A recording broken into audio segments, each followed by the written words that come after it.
সেনাবাহিনীর পাহারায় আজ থেকে সীমিত পরিসরে কানাইঘাট থানায় কার্যক্রম শুরু হয়েছে। সরকার পতনের পর থেকে গতকাল বৃহস্পতিবার পর্যন্ত থানায় শুনশান নীরবতা ছিল। আমরা দেখেছি সেখানে আনসার সদস্যরা পাহারার দায়িত্বে ছিলেন। গতকাল বৃহস্পতিবার পর্যন্ত আমরা থানায় কোনো পুলিশ সদস্যদের দেখা পাইনি বা তারাও কাজকর্মে যোগদান করেননি, যার কারণে কানাইঘাট থানাটি পাহারার দায়িত্ব দেওয়া হয়েছিল আনসার সদস্যদের উপর। এদিকে আমি আপনাদের জানিয়ে রাখি যে বাংলাদেশ পুলিশ কনস্টেবল থেকে ইন্সপেক্টর পদমর্যাদার পুলিশ সদস্যদের সংগঠন পুলিশ সার্ভিস অ্যাসোসিয়েশনের ঘোষণা অনুযায়ী এখনো পুলিশ সদস্যরা অনেক জায়গায় কর্মবিরতিতে রয়েছেন। তারা তাদের জীবনের নিরাপত্তা নিশ্চিত না হওয়া পর্যন্ত কর্মবিরতি পালন করবেন। বাংলাদেশ পুলিশ অ্যাসোসিয়েশনের এক বিবৃতিতে এমনটাই মূলত বলা হয়েছিল। বিবৃতিতে আরো বলা হয়েছিল যে দেশ থেকে স্বৈরাচার উৎখাত করার জন্য বৈষম্য বিরোধী ছাত্র আন্দোলনের সকল সৈনিককে তারা অভিনন্দন জানিয়েছেন।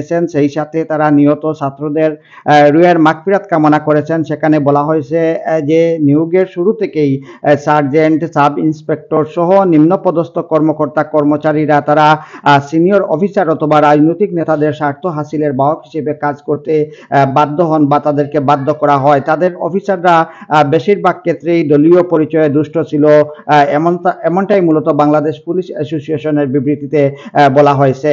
আমিনুল ইসলাম, কানাইঘাট, সিলেট থেকে।